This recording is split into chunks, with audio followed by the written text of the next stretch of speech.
उपासक की अंतर्दृष्टि कब आती है? सेवा, स्वाध्याय, सुमिरन, सत्संग, फिर अंतर्दृष्टि समाधि। जो सेवा में प्रमादी है, भगवत सेवा, गुरु सेवा, समाज सेवा, वो किसी मार्ग का पथिक नहीं है, किसी मार्ग का पथिक नहीं। बड़े बड़े महापुरुष जो ब्रह्मबोध हो गए या भगवत तत्व में स्थित हो गए, उनको भी इस भगवत स्वरूप समाज की सेवा करनी ही पड़ी। शरीर में जब तक हमारे बल है तब तक हमें समाज स्वरूप, भगवत स्वरूप, गुरु स्वरूप, वो एक ही परमात्मा बैठा है, हमें सेवा में तत्पर रहना है। क्योंकि इस शरीर से बहुत जन्मों में अशुभ कर्म हुए हैं, उनका क्षय सेवा से होता है। प्रगट शरीर से जब हम सेवा करते हैं, इसका प्रभाव मन पर पड़ता है। जो हम क्रियाएं करते हैं उनका प्रभाव मन पर पड़ता है। यदि अशुभ क्रियाएं हैं तो मन गंदा संकल्प करने वाला मलिन होता चला जाएगा। शुभ क्रियाएं हैं तो थोड़ा पवित्र होता जाए। लेकिन आपकी शुभ अशुभ दोनों से परे क्रियाएं भगवत स्वरूप, तो आपका मन भगवत स्वरूप हो जाएगा। तब अंतर्दृष्टि खुलती है, एक एक इंद्रिय परम पावन हो जाती है। ये 7 बातें पूज्य श्री राधा बाबा आदेश कर रहे हैं, अंतर्दृष्टि खोलने के लिए है। साधक प्राणों की बाजी लगा करके भी इनका कभी उल्लंघन न करे तो 4 अनर्थों का अपने आप नाश हो जाता है। आगे वर्णन आएगा। प्रेम ही अंतर्दृष्टि है। प्रेम नेत्र, हरिवंश नेत्र, हिय के नयन निहार, अंतर्दृष्टि, ये एक ही शब्द के बहुत से पर्यायवाची हैं। प्रेम नेत्र कह रहे प्रेम न बाड़ी नीपजे, प्रेम न हाट बिकाए, राजा परजा जेहि रुचे, शीस दे ले जाए। समझो, प्रेम ये बाजारू वस्तु नहीं कि खरीद लोगे पैसा देके। प्रेम ये ऐसा नहीं कि खेती बाड़ी है आप मेहनत करके इसे उपजा लोगे, नहीं। बोले चाहे राजा हो या प्रजा हो, जिसे भी प्रेम चाहिए शीस दे ले जाए। नारायण अति कठिन है हरि मिलन की बाट, या में पग पीछे धरे, प्रथम शीस दे काट। प्रथम शीस दे काट, शीस दे ले जाए, इसका क्या भाव होता है? अहम का समर्पण, बिका हुआ मैं हूं, मेरी कोई इच्छा नहीं, मेरी कोई चाह नहीं, अब जो ही कहें करें हम सोई, और जैसा वो करते जोई जोई प्यारो करे, सोई मुझे भावे। बात हो गई। प्रेम नेत्र खुलने का अधिकारी हो गया। ये अहम ही तो नचा रहा है। ये कभी वैराग्य में बैठा लेगा, कभी तपस्या में, कभी भोगों में, कभी प्रमाद में। इसके अनुसार थोड़ी भूमिकाएं बनती हैं भक्ति की या ज्ञान की। आचार्यवाणी, गुरुवाणी, उनकी आज्ञानुसार चलने पर हृदय में भूमिकाएं जागृत होती रहती हैं। ये अहंकारी देहाभिमानी सुधरना ही नहीं चाहता, मनमानी आचरण करना चाहता है। मनमानी आचरणों से ही तो आज तक हम विमुख रहे, सुख से, शांति से, भगवदानंद से। दुख और अशांति, क्लेश और बंधन बार बार यही मन और बुद्धि तो दे रहे हैं। बिल्कुल सत्य बात कह रहा हूं, इसे केवल सुनना ही मत समझ लेना। पूज्य राधा बाबा के वचन, ये 7 आए बिना तुम चाहे प्रेम के प्रवचन कर लो, चाहे सुन लो, प्रेम तुम्हारे हृदय में जागृत नहीं होगा, अंतर्दृष्टि नहीं खुलेगी। श्रीपाद कह रहे अंतर्दृष्टि पश्य वृंदावनस्य, अंतर्दृष्टि से वृंदावन का दर्शन होता है। हमारी देखो बाहर नेत्र तो हैं पर त्रिगुणात्मिका माया के हैं। स्त्री दिखाई देती, पुरुष दिखाई देता है, जड़ दिखाई देता है, चैतन्य दिखाई देता है, अच्छा दिखाई देता है, बुरा दिखाई, ये कुछ नहीं। यहां सब चिदानंद वपु, प्रियाजू की सहचरियां और दिव्य एक पत्ते की कांति के बराबर भी महामहिम वैकुंठ नहीं है। ये वृंदावन है। वृंदावन द्युति पत्र की उपमा को कछु नाही, कोटि कोटि बैकुंठ हो तेईसम कहे न जाए। क्यों कि एक एक पत्ते और फूल में मेरी लाडली जू का प्रतिबिंब पड़ता है। पत्र प्रसून बीच प्रतिबिंब ही नख सिख प्रिया जनावे। कहां बैकुंठ में वो सुख तो सखाओं को भी अच्छा नहीं लगा बैकुंठ का। फिर नित्य प्रिया प्रीतम के अंग सेवी सहचरी भाव अलग। तो वृंदावन अंतर्दृष्टि पश्य। जब तक भगवत साक्षात्कार नहीं हो जाता तब तक बहुत सावधान। इसके बाद सावधान रहने की जरूरत ही नहीं। जैसे मन सच्चिदानंद प्रभु का स्पर्श करेगा फिर इसको विषय सेवन की स्मृति ही नहीं रह जाती। उसे उपरती अवस्था कहते हैं। एक होती त्याग अवस्था, ये साधक करता है, विषयों के प्रति आकर्षण है पर भोगूंगा नहीं क्योंकि मुझे भगवत प्राप्ति करनी है। दूसरी होती वैराग्य अवस्था, भोगों का सानिध्य है, ये भी जानते हैं कि हाँ ये भोगने में मन बुद्धि कहते हैं कि सुखद है पर नहीं, वो राग रहित हो रहा है। और एक स्थिति आती है कि भोग सामग्री सानिध्य है, ये भोगने वाली चीज इसकी स्मृति खत्म। जैसे विष्ठा देख करके भोगने की खाने की इच्छा नहीं होगी, वमन देखकर खाने की इच्छा नहीं होगी, मलवत वमनवत विश्ववत ऐसे यहां से लेके ब्रह्मलोक तक के भोगों का उसे त्याग हो जाता है, जिसे उपरति कहते हैं। भोग सामग्री है, भोगने की इच्छा ही नहीं है, ये बोध भी नहीं रहता कि ये भोगना चाहिए क्योंकि अखंड स्मृति जागृत हो गई आराध्य देव की। पहला उपासक को शांत लक्षण धारण करना है। काम आ रहा है, क्रोध आ रहा है, कोई गाली दे रहा है, विक्षेप हो रहा है, प्रतिकूलता आ रही, अपमान अनुकूलता आ रही, सम्मान। शांत का मतलब ना हर्ष न शोक, गंभीर, अंदर से गंभीर शांत। पहला लक्षण अंतर्दृष्टि खोलने के लिए सिद्धांत में भी वर्णन, शांति रव्यर्थ कालत्वम विरक्तिर्मान शून्यता। शांति, अपने प्रति कोई बार बार अपराध कर रहा है, शांत। न शरीर से दंड, न वाणी से दंड, न मन से दंड देने का संकल्प, क्योंकि सब में मेरा प्रभु विराजमान है। बिल्कुल ध्यान से बाबा ने कहा, ये बिल्कुल सत्य सत्य बात कह रहा हूं। प्राणपन से इन सातों बातों का निर्वाह करोगे तो अंतर्दृष्टि खुल जाएगी। प्रेम, यदि आप थोड़ा भी प्रमाद करेंगे तो इनको धारण नहीं कर पाएंगे। पहला ही है शांत, भाव देश में भी पहला है शांत। शांत दास्य शक्य वात्सल्य कांता सहचरी। शांत हमारे भगवान का स्वरूप है, शांताकारम, शांत। समझो, वाणी शांत, मन निसंकल्प, कोई चाह नहीं, स्थिति यहां पहुंचनी।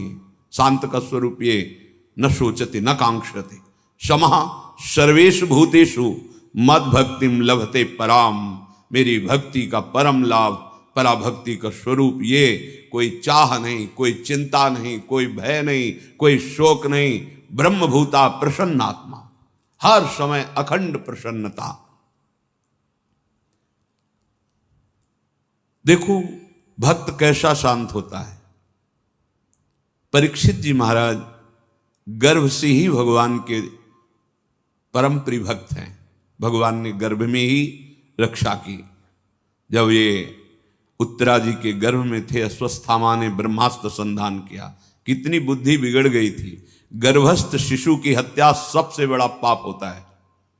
भ्रूण हत्या, गर्भ हत्या, ये बहुत बड़े पापों में आता है। इतना बड़ा विद्वान क्रोध के वशीभूत होकर ब्रह्मास्त्र का संधान कि पांडवों का वंश ही विनाश कर देंगे। उत्तरा ने किसी अन्य का आश्रय नहीं लिया। जैसे द्रौपदी जी से चूक हुई, पतियों का आश्रय, सभा में बैठे हुए महापुरुषों का आश्रय, भुजाओं का आश्रय, दांत का, उत्तरा ने नहीं। जे ही देखा कि जाजुल्यमान ब्रह्मास्त्र गर्भ नष्ट करने के लिए आ रहा है, हाथ उठाया और तुरंत भगवान का हे करुणा निधान गोविंद। पूरा शब्द नहीं हुआ, भगवान गर्भ में ही प्रकाशित हो गए, आसपास गर्भ की रक्षा कर रहे हैं। परीक्षित जी गर्भ से ही भगवान के भक्त हैं। अधर्म का धन कोई भी हो बुद्धि भ्रष्ट कर देता है, बहुत इससे बचा जाता है। आप इससे समझिए अधर्म के धर्म का कितना प्रभाव होता है। जबरदस्ती बलात् राजाओं को जीत करके वैभव छीनना, यह स्वभाव था जरासंध का। संतों के मुख से सुना कि जब भीम के द्वारा भगवान ने जरासंध का वध कराया, सहदेव का तिलक किया, पर उसका वो मुकुट जिसमें बहुत से राजाओं की जीती हुई रत्न मणियां हीरे आदि थे, वो मिला के सबसे 20,000 तो कैद किए था। जैसे पशुओं की बलि देना हो, ऐसे वो बलि देने के लिए 20,000 राजाओं को। वही मुकुट एक दिन परीक्षित जी अपने मस्तक पर धारण किए। धारण करते ही शिकार खेलने का मन हुआ, चल पड़े शिकार। इतनी प्यास असह्य हो गई कि ऋषि आश्रम में गए। वो समाधिस्थ थे, अपने स्वरूप में स्थित थे। कोई है आश्रम में, मुझे बहुत प्यास लगी है। वहां तो समस्त इंद्रियां, मन, बुद्धि सब चेष्टा रहित है, भगवत स्वरूप में एकदम डूबे हुए, बाहर से शांत एकदम। कोई चेष्टाएं न सुना रही न दिखा रही, कोई इंद्री काम नहीं करेगी, क्योंकि सौम्य अवस्था को प्राप्त समाधिस्थ महापुरुष। पता नहीं कैसे ऐसी बुद्धि बदल गई इतने बड़े महाभागवत की। उपेक्षा करके बाहर निकले, देखा एक मरा हुआ सर्प पड़ा था, ऐसे धनुष की नोक से उठाया और ऋषि के गले में डाल दिया। महत अपराध है। साधु का उपहास या इस तरह की चेष्टाएं, उनको इसका भी पता नहीं चला, तो शांत अपने स्वरूप में स्थित हैं। कुछ ब्रह्म ऋषि कुमार देखे कि राजा परीक्षित अंदर गए थे, बाहर गए तो कोई बात ही क्या, वहां गए तो देखा समाधिस्थ थे, उनके गले में मरा हुआ सर्प। तो ऋषि कुमार दौड़ते हुए श्रृंगी ऋषि जहां स्नान कर रहे थे वहां गए और कहा, राजा परीक्षित ने बड़ा उपहास किया आपके पिताश्री का, एक मरा हुआ सर्प गले में डाल दिया। इतनी बड़ी सामर्थ्य कैसे कि समाधिस्थ मेरे पिता का अपमान। तो क्या उन्होंने समझ लिया कि राजाओं के पास ही बल होता है, ब्रह्म ऋषियों के पास बल नहीं होता? नौ किशोर अवस्था है श्रृंगी ऋषि की, उसी जल से आचमन किया और कहा आज मैं दिखाता हूं कि ब्रह्म ऋषियों का बल क्या होता है। इसने मरा हुआ सर्प मेरे पिता के गले में डालकर एक ब्रह्म ऋषि का अपमान किया। मैं शाप देता हूं, आज के 7वें दिन तक्षक सर्प इसे डसेगा और कोई त्रिभुवन में नहीं बचा पाएगा। ऐसा ही हुआ और दौड़ करके आए और पिता के गले में लग गए। जब वो बहुत देर लिपट के रोए से तो धीरे धीरे वृत्ति बाहर आई। क्या हुआ, क्यों रो रहे हो? उनका ये परीक्षित आए हुए थे और आपके गले में मरा हुआ सर्प डाला, आपका अपमान किया। नहीं नहीं, देखो इसमें क्या अपमान होता है? गलती तो हमसे हुई, राजा भगवान का स्वरूप होता है। वो आए थे आश्रम में, अर्घपाद आदि देते, उनको जल पिलाते, उनकी सेवा करते। वो हमारे संपूर्ण प्रजा का शासन करते हैं, सेवा करते हैं, रक्षा करते हैं। हमसे गलती हो गई, रोना नहीं चाहिए। तब किसी ऋषि कुमार ने कहा ये रोए ही नहीं है, इन्होंने शाप भी दे दिया है। नहीं नहीं, निरपराध राजा को शाप कैसे दे दिया? क्या शाप? 7 दिन में तक्षक काटेगा। गजब कर दिया तुमने। अरे हमसे पूछ तो लेते। अब ये ब्रह्म वाक्य हैं, इतने बड़े ब्रह्म ऋषि वो भी नहीं काट सकते। अपने शिष्यों को भेजा जाओ और परीक्षित को सूचना दे दो, कोई उपाय कर लो अपने परम कल्याण का। 7 दिन में तक्षक सर्प आएगा और डसेगा। जे ही जाके वहां परीक्षित ने मुकुट उतार के ये क्या मेरे से, ये क्या हो गया? मुझे दंड मिलना चाहिए। बहुत पश्चाताप करें, ऐसा उपहास कैसे कर दिया, ऐसा अपराध कैसे कर दिया। इतने में वो शिष्य पहुंचे और कहा महाराज आपने जो गले में सर्प डाला, बालक होने के कारण श्रृंगी ऋषि ने आपको शाप दे दिया है। निश्चित आपको 7वें दिन महाभयंकर विषधारी तक्षक आएगा और डसेगा, आपको कोई नहीं बचा सकता। आप उपाय कर लीजिए भगवत प्राप्ति का। बहुत हृदय शीतल हुआ। वर्णन है।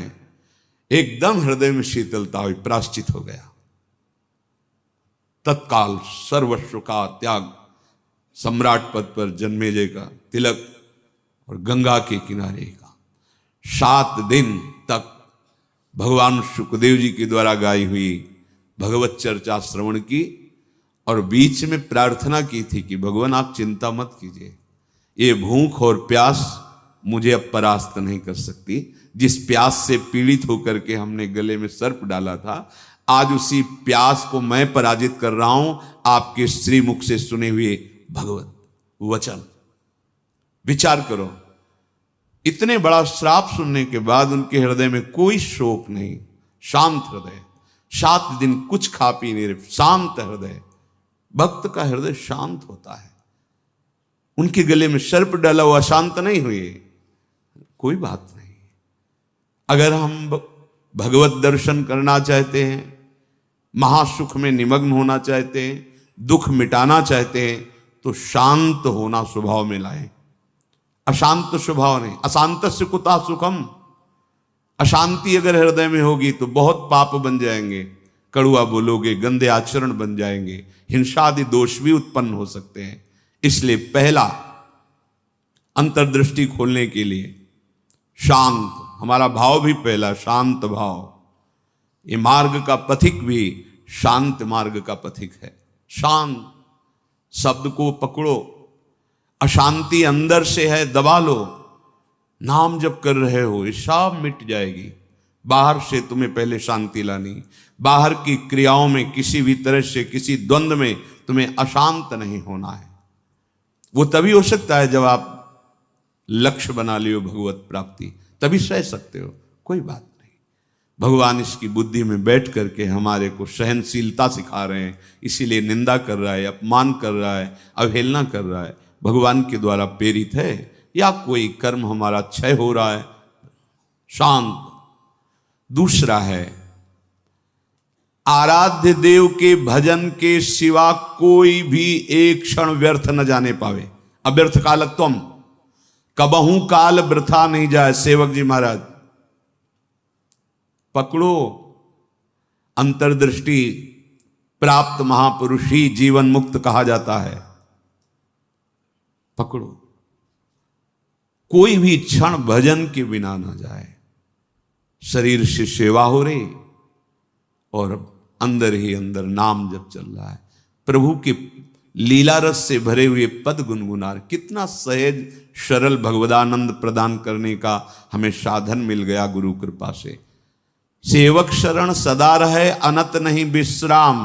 कै वाणी हरिवंश की, कै हरिवंश ही नाम। या तो नाम मंत्र चल रहा है और या वाणी जी गुनगुना रहे हैं, एक क्षण भी न जाए। देखो, प्रयास करो। गुरु कृपा बल में ऐसी सामर्थ्य, अहंकार में नहीं। एक क्षण भी भजन के बिना ना जाए, अंतर्दृष्टि तभी खुलेगी। तीसरा, ये विश्वास कर लो, संसार के किसी भी भोग में सुख नहीं है। कभी तुम्हें तृप्ति नहीं मिल सकती, क्योंकि है ही नहीं। ये भूत के लड्डू हैं, चाहे जितना खा लो पेट नहीं भरेगा, और ना खाओ तो ललचाते रहो। इसलिए तुम्हारा ललचाना ना हो, नाम जप करो। ये विश्वास करो महापुरुषों के वचनों से, भोगों में सुख नहीं है। कितना भोगोगे?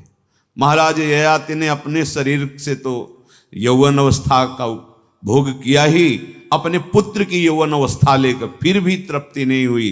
तब उन्होंने कहा, संपूर्ण संसार के सब भोग भगवत विमुख व्यक्ति एक को दे दिए जाएं तो भी वो तृप्त नहीं हो सकता, क्योंकि नहीं है। कल किसी ने प्रश्न किया था, ऐसा ऐसा हमने सैकड़ों ऐसा ऐसा सब किया, तो हमने कहा ईमानदारी से बताना, वृंदावन में बैठे हो, क्या तुम्हारी तृप्ति हुई, क्या सुख हुआ? तो चिल्ला के रो के बोला, नहीं, नहीं होगी। विनिश्चितम बदामि तेन अन्यथा वचांस। गोस्वामी जी के, मैं झूठ नहीं बोल रहा, सत्य कह रहा हूं। हरिम भजन्ति, बिना भजन के तुम्हारे इंद्रियां, तुम्हारा मन, तुम्हारा हृदय शीतल हो ही नहीं सकता, विश्राम पा ही नहीं सकता। ये जलाती रहेंगी कामनाएं, तृष्णा, वासनाएं। इसलिए पहले समझ लो, गुरुजनों के वचन मान लेने से निकल जाओगे। अगर अनुभव करने की चले भोग राज्य में, तो आज तक कोई ऐसा नहीं हुआ कि स्वयं लौट पाया हो। हमारी आपकी तो बात जाने दो, बड़े बड़े महापुरुषों में। एक उदाहरण, आद्य गुरु भगवान शंकराचार्य जी नवीन किशोर अवस्था में ही पूरे विश्व को अपने प्रकांड ज्ञान के द्वारा परास्त कर दिया। जब तीर्थराज प्रयाग पहुंचे, पूरे सन्यासियों का साथ में दल होता, मंडली होती, आगे भगवान शंकर साक्षात शंकराचार्यम, शंकरम शंकराचार्यम, ज्ञान का विशुद्ध स्वरूप, तेजों में दृष्टि पड़ते ही चरणों में झुक जाए, ऐसा तेज। मंडन मिश्र नाम के एक बड़े विद्वान थे। भगवान शंकराचार्य जी ने उनसे कहा, सत्य को स्वीकार करो या तर्क। उन्होंने तर्क स्वीकार किया, पर ज्ञान समुद्र भगवान शंकर से कौन जीत सकता है, परास्त कर दिया। उनकी पत्नी बहुत विवेकवान बुद्धिमान थी, आई और प्रणाम किया और कहा, प्रभु आप संपूर्ण विजय अभी नहीं प्राप्त किए, अर्धांग तो अभी बचा हुआ मैं भी हूं, मेरे प्रश्न का उत्तर दे दो, तब हम दोनों परास्त माने जाएंगे। अभी तो आधे अंग को परास्त किया, आधा मैं हूं। बात सत्य है। बोलो, रति में स्त्री को सुख मिलता है या पुरुष को प्रधान सुख? अधिक सुख किसको मिलता है? बहुत प्रवीण थी, जानती थी, बाल योगी है, अनुभव शून्य। अगर ये कुछ बोलते हैं तो आपका अनुभव है ऐसा? क्योंकि सत्य विषय का तो अनुभव है, असत चेष्टाएं तो की ही नहीं, तो कैसे इनको अनुभव होगा? तो चुप हो जाएंगे। पूछा, मुस्कुरा दिए भगवान शंकराचार्य, समय चाहिए इसके लिए। हाँ देती हूं। एकांत हुए अपने सब संतों को लेकर और गुफा में कहा कि मैं शरीर छोड़ रहा हूं, ये सन्यासी शरीर है, महायोगी थे, मैं इसका अनुभव करके उसको बताऊंगा। आप हमारे शरीर को गुप्त रखना और ऐसी ऐसी पद्धति से सुरक्षित रखना, प्रकाशित ना होने पावे कि यह शरीर यहां है। ध्यान के द्वारा देखा कि एक राजा का शरीर छूटा है, अपना शरीर छोड़ा और वहां सौ रख करके विलाप हो रहा था। अचानक हरकत आ गई शरीर में, प्रवेश कर गए आद्य गुरु भगवान शंकराचार्य। इसके पहले अपने शिष्यों को बता गए थे, मैं वहां उस शरीर में प्रवेश कर रहा हूं और भगवान हरि की माया बड़ी प्रचंड है, कहीं ऐसा ना हो कि उस वैभव सुख में राजी हो जाए। तो एक मोह मुद्गल स्तोत्र की रचना करके दे दी थी, ये आके सभा में सुनाना तो ये सब ठीक हो जाएगा। आद्य गुरु भगवान शंकराचार्य ज्ञान समुद्र, वो कह रहे हैं कि कहीं ऐसे वैभव में, राज वैभव में बुद्धि राजी ना हो जाए, इसलिए मोह मुद्गल स्तोत्र, भज गोविंदम गोविंदम भज मूढ़मते, पूरा स्तोत्र है, ये सुनाना के राज दरबार में। जे ही हरकत हुई शरीर में, तो अब तो महान खुशी, नहीं राजा जीवित हो गए, बड़ा आनंद उत्सव मनाया गया। अब शरीर तो राजा का, लेकिन अंदर योगी, महायोगी, लौकिक चेष्टाओं का बिल्कुल ज्ञान नहीं। रानी बहुत बुद्धिमान थी, समझ गई कि राजा तो पधार गए हैं, इनके शरीर में किसी योगी का आवेश हुआ है। कोई योगी तो क्या, हमारे राजा ही तो है ना। उसने गुप्तचरों को आदेश किया, कहीं भी किसी योगी का शरीर दिखाई दे तो उसको तत्काल नष्ट कर दिया जाए। पहले ही भगवान शंकराचार्य जी ने गुप्त रख लिया था, बता दिया था सुरक्षित रखना। सारी चेष्टाएं उनको सिखाई रानी ने। वास्तविक काफी समय हो गया, शिष्य इंतजार करते रहे, भगवान शंकराचार्य जी वापस ही नहीं हुए। ये मोह मुद्गल स्तोत्र जाके कहा तो बस गा करके वो बाहर निकले। भगवान शंकराचार्य जी अंतर्धान, तो राजा का शरीर फिर ऐसे वाके फिर बताया। तो भोगों में और योग में दोनों के अनुभव करके बड़े बड़े महापुरुषों ने देखा, केवल भ्रम, कहीं कोई सुख नहीं। हम महापुरुषों के वचनों को माने, अनुभव करने के लिए ना चले।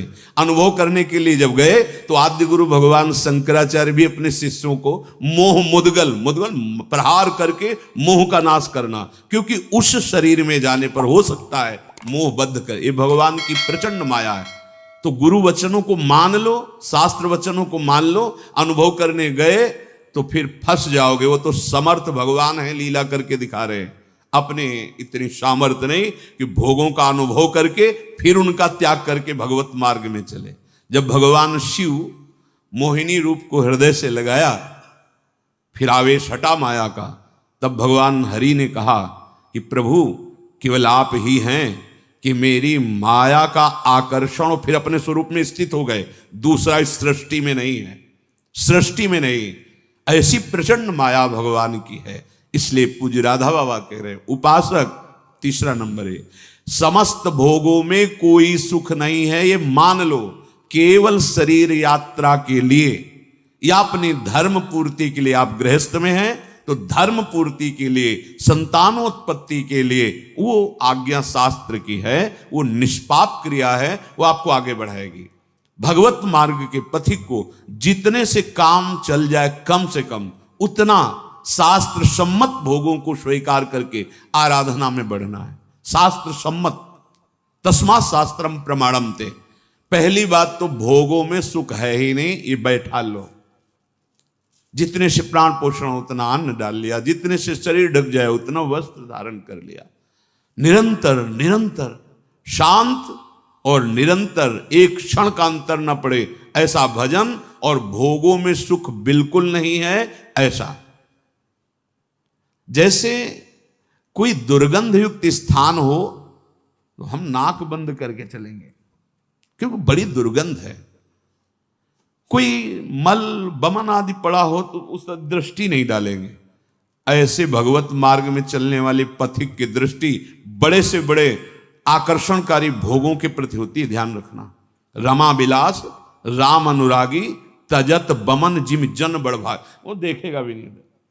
ऐसे अगर आप किसी भी दृश्य को प्रियता से देखते हैं मोबाइल में, या ऐसे छुप के देख रहे हैं, भाई सामने तो देख नहीं सकते, तो किसी ऐसी जगह खड़े जहां से शरीरों का आकर्षण देख रहे हैं, अपने आप का नाश कर रहे हैं, वो संस्कार बन रहे, तुम्हें गिराएंगे, यहां नहीं तो कहीं गिरा देंगे, आज नहीं तो कल गिरा देंगे।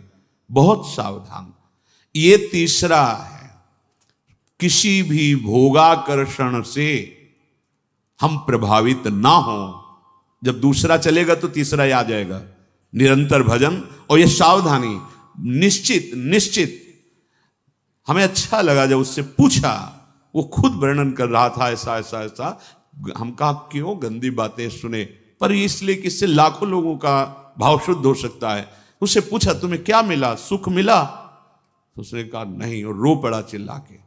बस मान लो ये बात, इन गंदे चेष्टाओं में कभी सुख नहीं, कहीं सुख नहीं। केवल तुम मृत्यु का वर्ण कर रहे हो, अपनी जीवन को नष्ट कर रहे हो। शास्त्र सम्मत भोग वैराग्य प्रदान करके मोक्ष प्रदान करते हैं, धर्म अर्थ काम मोक्ष। अगर आप मनमानी आचरण करेंगे, मनोरंजन करेंगे, तो आप कोई भी हो, कहीं भी हो, नष्ट हो जाएंगे। ये संत महापुरुष जन, इनकी वाणी एक जैसे मां दुलार करके डांटती है, ऐसे अनंत दुलार लेकर आपसे कह रहे हैं। आपकी निंदा करना उद्देश्य थोड़ी है, आपको अवगुणी साबित करना उद्देश्य नहीं, आपके हृदय को चोट पहुंचाना उद्देश्य नहीं, पर आपके हृदय को महान बनाना और दुर्गुणों से, दुर्विचारों से, दुष्कर्मों से मुक्त करा के महासुख में निमग्न करना, इस संतों की वाणी का पावर है, ये उसकी सामर्थ्य है। आप उससे कटु वचन न माने, उपहास या अवहेलना न माने। जैसे हम चाहे जो रोग हो डॉक्टर के सामने पेश करते हैं, ऐसे ही बड़ी कृपा है उनके ऊपर जो अपने अवगुणों को अवगुण मान रहे हैं और उनसे दूर होना चाहते हैं। ये कोई आश्चर्य में बात नहीं, क्योंकि भगवती माया बहुत बलवती है। भगवत विमुख कुछ भी करा सकती माया। जो भगवान नाम जापक वहां होश में रहती माया, क्योंकि वो स्वामी का नाम जप कर रहा है और प्रभु की शरण में है। अगर उपासक के हृदय में भोगों से घृणा नहीं आई है तो अभी उपासना का रंग नहीं, नाम जप नहीं चल रहा पक्का। हृदय की बात कहता हूं। आप देखो, एक दिन चला के नाम देखो 24 घंटे, जलन पैदा हो जाएगी अगर कोई आपसे बात करना चाहेगा।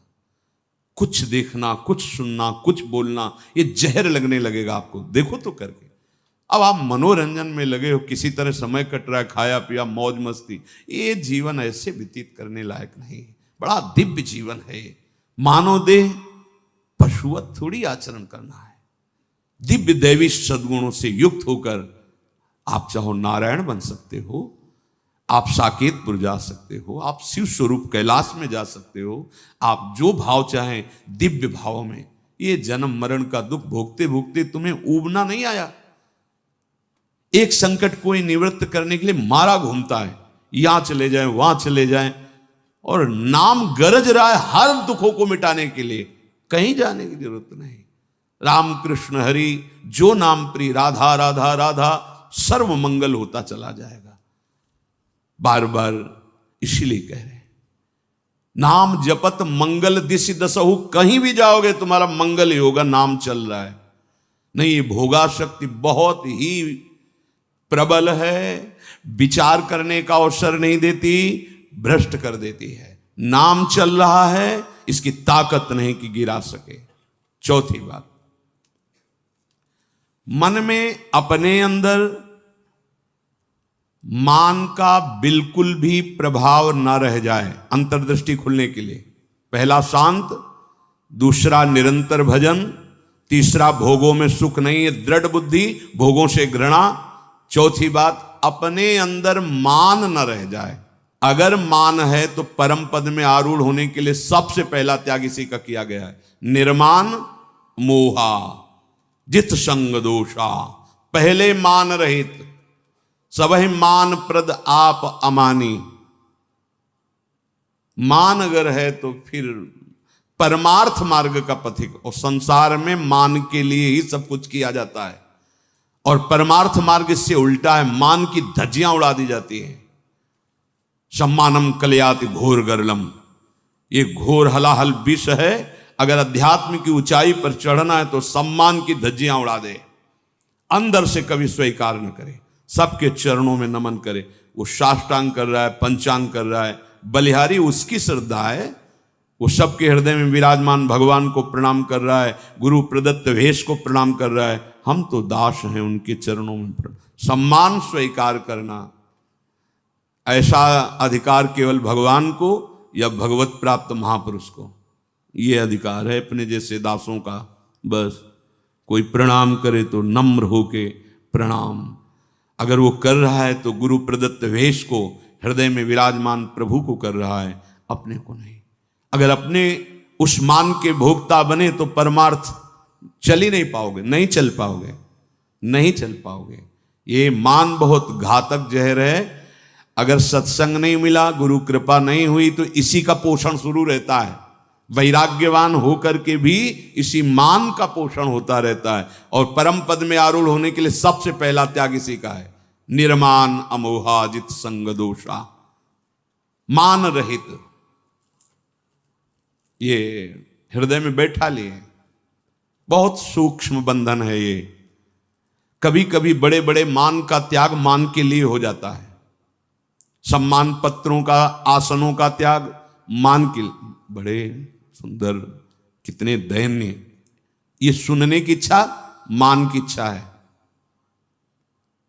अगर स्वाभाविक हमारी स्थिति मान रहित हो रही तो ये केवल गुरु कृपा से, ये पक्का। ठाकुर जी भी हृदय में बैठे हैं, कभी डांट नहीं लगाई, हृदय में ही तो है। लेकिन जब ठाकुर जी गुरु रूप से आए तो एक एक चोरों को पकड़ करके पीट पीट के बाहर कर दिया। अहंकार, मान, मद, काम, क्रोध, लोभ, मोह, मद, मत्सर, ये सब पर टिको ना, आज्ञा पे टिको, गुरुजनों की आज्ञा पर, वाणी पर टिको, सब ठीक हो जाएगा। ये जिम्मेवारी प्रभु की बन जाती है। योगक्षेमम वहाम्यहम, अप्राप्त को प्राप्ति कराना और प्राप्त की रक्षा करना। आप अनन्यश्चिंतयन्तो माम, अनन्य होकर केवल चिंतन करो, संभाल लेंगे। मान को स्वीकार मत करो, मान को स्वीकार न करो। शरीर स्वस्थ है, कोई प्रणाम कर रहा है, आप भी प्रणाम करो, उसकी श्रद्धा है। जब बहुत लोग प्रणाम करें तो कहां तक करोगे? हृदय से सबको प्रणाम किया और अपनी स्वीकृति नहीं की कि हमें प्रणाम हो रहा है। नहीं नहीं, देहाभिमान पुनः पुष्ट होने लगेगा। बहुत सूक्ष्म है।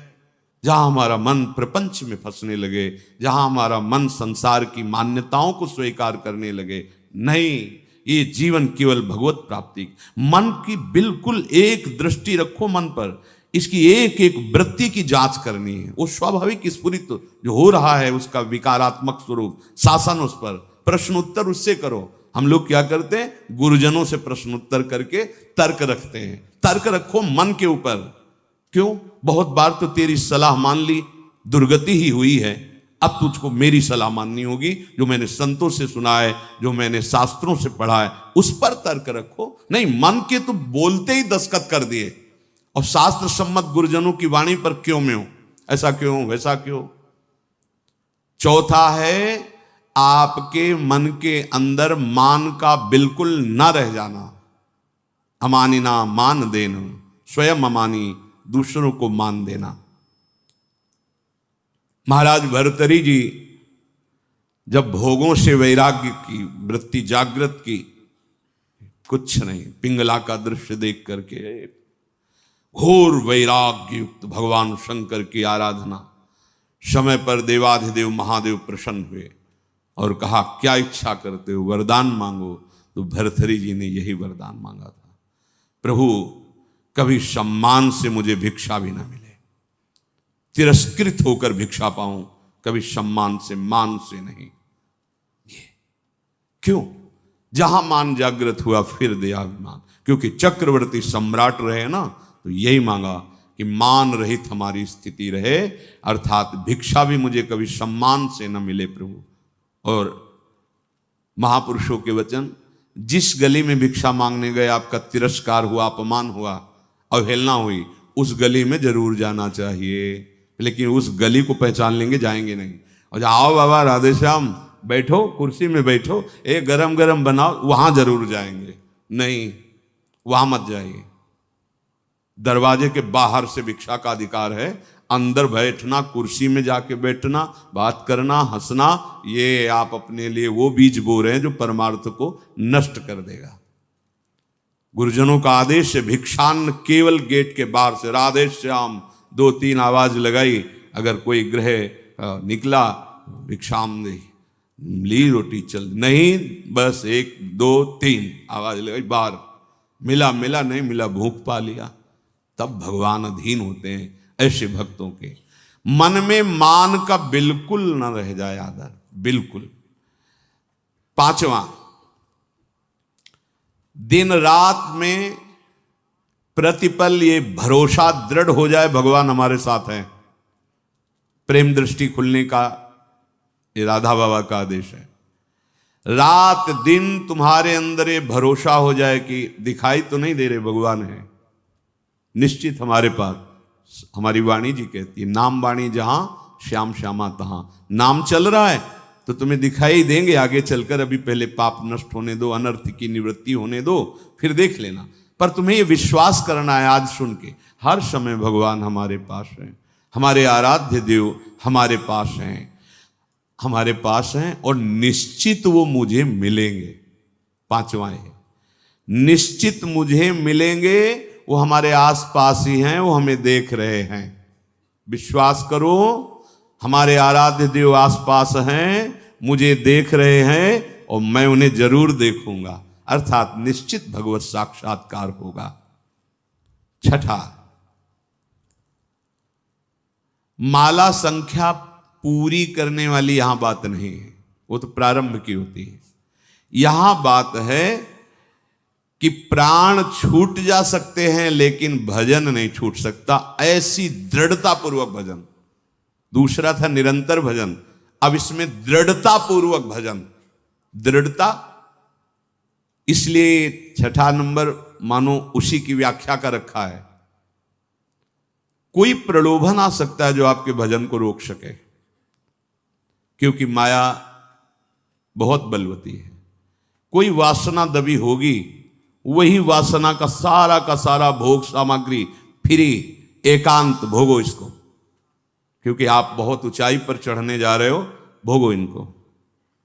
लेकिन भगवत साक्षात्कार करने वाला किसी प्रलोभन में प्रभु देखो, त्रिभुवन की राज्य लक्ष्मी देने पर भी आधे पल के लिए, याद हो गया होगा आपको, सैकड़ों बार कहा है, आधे पल के लिए भी अपने प्रभु का विस्मरण नहीं, इसे दृढ़ता कहते हैं। और भयानक से भयानक पीड़ा और कष्ट होने पर भी प्रभु का विस्मरण नहीं। देखो यहां तो जरा सा कुछ विक्षेप हो गया तो भजन ही नहीं है, भजन ही नहीं है। वैसे ही भजन ने बिना विक्षेप के, फिर शारीरिक कोई पीड़ा, कोई बहादुर आदमी वही होता है जब उसके घाव लगते हैं ना रणभूमि में, तो उसको और आवेश आता है शत्रु को मारने का। ऐसे ही उपासक होता है, बुखार है, कष्ट है, पीड़ा है, नाना प्रकार के दुख हैं, उसको और आवेश आता है, पहले से भी और अधिक नाम जप। ये जीतने का मार्ग है, हारने का नहीं। जीतो, हर विषय को रौंदो, हर विक्षेप को रौंद दो नाम बल से। भजन नहीं छूट, नहीं मन लग रहा चिल्लाओ राधा राधा राधा राधा राधा। ऐसे अगर तुम मन फंसा लेगा, जान गया कि जरा सा दुख दो भजन छोड़ देगा। नहीं, बाबा कह रहे हैं ऐसा भजन, पहले तो निरंतर भजन का आदेश दिया, ऐसा भजन जिसमें इतनी दृढ़ता कि चाहे प्राण चले जाएं, संख्या वाली बात हम नहीं रह गई, चाहे प्राण छूट जाएं तो वही बात अलग। जैसे एक जगह महापुरुषों के वचन सुने थे, या तो गाढ़ नींद में हो तो तुम्हारी बात अलग, और या मृत्यु में मूर्छा में हो तो तुम्हारी बात अलग। नहीं, अगर चेतना है तो नाम नहीं छूटेगा, चेतना है तो नाम नहीं छूटने देंगे। ये थोड़े दिन तुम्हें कठिन लगता है, जहां अभ्यास हुआ मस्त हो जाओगे, देख लेना, निहाल हो जाओगे। ऐसी बातें कोई प्रयास नहीं करना पड़ेगा। जैसे पलक झपकने का प्रयास आप नहीं कर रहे, जैसे दिल धड़कने का आप प्रयास नहीं कर रहे, जैसे श्वास प्रश्वास में आप कोई प्रयास नहीं कर रहे, ऐसे। और जहां भजन शुरू हुआ तो जैसे भोजन आप करते हो पचा लीवर देता है, ऐसे नाम आप जब करो सारे दुख नष्ट कर देगा, नाम पचा देगा, सारे कर्मों को भस्म कर देगा। दृढ़ता, अभी हमारे अंदर दृढ़ता नहीं, थोड़ा सा व्यवहार, थोड़ा सा सम्मान, थोड़ी सी प्रतिकूलता, अपमान भजन छुड़वा देगा। देख लो, ऐसी दृढ़ता की प्राण निकलने की भी बात हो तो राधा राधा राधा, नाम नहीं छूट सकता। सातवां, जहां भगवान की लीलाएं हुई उनमें अत्यंत आसक्ति हो जाना। ये ब्रज 84 कोश भगवत लीला क्षेत्र है, इसमें आसक्त हो जाना। भले आप नहीं रह पा रहे हैं, लेकिन आप कहीं भी हो, आश्रय इधर हो वृंदावन, जब आपको छुट्टी मिली भागे वृंदावन, एक दिन ही सही परिक्रमा लगाई, दर्शन किया, सत्संग किया। भगवत लीला स्थलियों में आसक्ति, आसक्ति का मतलब होता है फिर और कहीं जाने की इच्छा नहीं होगी। जैसे विदेश में गया हुआ आदमी छुट्टी पाया तो अपने देश जा, तो अपने घर की बात सोचे, घर जाना है, ये हमारा घर है वृंदावन। हम भूल से माया में अनेक संबंध स्थापित करते हुए भटक रहे हैं। आ जाओ, हरि और किशोरी जी, ये ललिता विशाखादि सखियां, दिव्य वृंदावन, ये हमारा घर और ये हमारे घर के जन है। आए मिले परिवार आपने, हरि हंस कंठ लगायो, भाग बड़ो वृंदावन पायो। ये 7 बातें जब कोई धारण करता है और 4 विघ्नों से बच जाता है तो उसके हृदय में अंतर्दृष्टि प्रकाशित हो जाती है। ये 4 दुष्कृत हैं, अनर्थ, ध्यान से सुनना। ये 7 बातें स्वीकार करनी है और इन 4 बातों से बचना है। पहला है दुष्कृत जात अनर्थ। पूज्य श्री राधा बाबा, पूर्व जीवन में जो हमसे पाप हुए हैं, बड़े बड़े बुरे कर्म हुए पूर्व में लाखों अनंतों जन्मों का बात आ गई। अभी अज्ञानी जीव ऐसे तर्क करते हैं, कौन जाने पीछे कर्म हुआ है कि नहीं। अभी नया बच्चा जो प्रकट हुआ वो किसी विद्यालय में तो नहीं गया कि शिक्षा दी गई हो, आप ऐसे करो वो भयभीत हो जाए, मतलब जानता है भय का क्षेत्र है।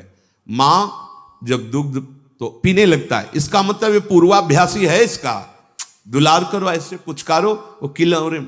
इसका मतलब है, जानता है इसे प्यार कहते हैं और ये इसको प्रहार कहते हैं।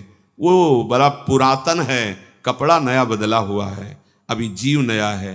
कर्म भोग जब होते हैं, कई प्रश्न करते हैं कि अभी तो 10 वर्ष का बालक था, उसने इतना बड़ा पाप क्या किया, ऐसा। तुम क्या जानते हो? कपड़ा 10 वर्ष का है, लेकिन पहनने वाला बहुत पुरातन है। वो भगवान का अंश है, न जाने कितने शरीरों का त्याग करते हुए पाप कर्म किए, तो वो उसको दंड मिल रहा है। महापुरुषों के वचन, ये अज्ञानी जनों के ऐसे तर्क होते, कैसे उनको समझाए। कह रहे हैं कि जो तुमने पूर्व जीवनों में पाप कर्म किए हैं, अब तुम भजन में लग रहे हो, तुम्हारा अंतिम जन्म का निर्णय है कि मैं भगवत प्राप्त हो जाऊं, अब वहां से हिसाब फटाफट होगा। वो संस्कार मन पे आएंगे, तन पे आएंगे, शांत नाम जप बढ़ाते जाओ। जो भोग जितना, वो बहुत कम करके भोगवा रहे हैं भगवान, बहुत कम करके। अगर तुम्हें अपने सारे कर्मों का भोग भोगना पड़े तो हजारों करोड़ों जन्म बार बार लो और बार बार भोगो, तो भी निपटना मुश्किल हो जाएगा, इतना स्टॉक है। अब इसी जन्म में थोड़ा थोड़ा करके भुगा करके अपने पास बुला लेते हैं। अत्यंत कृपा है। जो भी दुष्कृत जात अनर्थ तुम्हारे जीवन में आएगा, 2 प्रकार से, एक दंड रूप से आएगा और एक आएगा पाप कर्म कराने की प्रेरणा रूप से। ध्यान दीजिए, एक को तो भोग लेना है दंड को, दूसरा आएगा मन में बैठ करके पाप कर्म कराने की प्रेरणा देगा, पाप कर्म कराने की सुविधा देगा। अगर दूसरे को भोग लिया तो आगे फिर योनि बनने का, किसी योनि में जाने का आपने हिसाब तैयार कर लिया। समझ लीजिए, धर्म पूर्वक भोग स्वीकार की आज्ञा है। अधर्म पूर्वक जो हमारे कृत्य हुए हैं, वो 2 प्रकार का प्रभाव डालेंगे। पूज्य श्री राधा बाबा कह रहे, एक तो ये दंड रूप से, जैसे कोई रोग आ जाना, कोई अपमानित कर रहा है, कोई निंदा कर रहा है, आदि आदि, बड़ा तिरस्कार हो रहा, शांत तुम्हारे पाप नष्ट हो रहे। एक आता है मन में, ये अंतर का है, इतनी गंदी वासना और उसी वासना के अनुसार सुविधा, वही भोग तुम्हें मिलेगा जो तुम्हारे अंदर वासना बढ़ी हुई है। बिल्कुल नहीं, अगर त्रुटि कर दी गए, ये भारी अनर्थ पैदा कर दे। प्रायः चलन चलन सब कोई कहे, बिरला पहुंचे कोई, एक कंचन एक कामनी दुर्लभ घाटी दोए। बहुत सावधान। ये बार बार आपको भजन करते समय बुरे कर्मों की स्फुरणा बुराई की तरफ घसीटेगी। 1 मिनट के लिए इससे छोड़ दो, नाम जप साधन सब, चलो 1 मिनट बस वो स्फुरणा स्वरूप संसार की। बड़ा गजब है, 1 मिनट के लिए भी से चैन नहीं है। जरा सा छूट पाई, भागा संसार में, कोई न कोई पूर्व देखे हुए दृश्य, सोची हुई बातें सामने लगे। इसको अवसर, तभी इसलिए दृढ़ता पूर्वक भजन, पूरा ध्यान रहे इस पहले अनर्थ से हटने के लिए। अगर हमें शारीरिक कोई दुख मिल रहा है, बाहरी व्यवहारिक दुख मिल रहा है, मुझे भगवान से प्रश्न नहीं करना, वो सर्वज्ञ हैं। उन्होंने जानबूझ करके हमारे कर्मों का नाश करने के लिए ये विधान रचा है। मस्ती में भोग लो। आप कहोगे दुख मस्ती, हाँ, मस्ती तो उसी को कहते हैं जो निंदा अपमान तिरस्कार और दुख को सह के निकल जाए, उसे मस्ती कहते हैं। मूर्खता को मस्ती थोड़ी कहते हैं कि आप मदिरा पिए हो, दंडता कर रहे हो, पापाचरण, बोले बहुत मौज और मस्ती है, ये बहुत हिसाब गहरा पड़ेगा, सह नहीं पाओगे। मस्ती तो उसी को कहते हैं, भारी से भारी अपमान तिरस्कार दुख सह गए और निकल गए, भगवत मार्ग में आगे बढ़ गए, बलिहारी उस चरणों की, उस महात्मा की, उस साधक की, जो ऐसे उसे मस्त कहते हैं।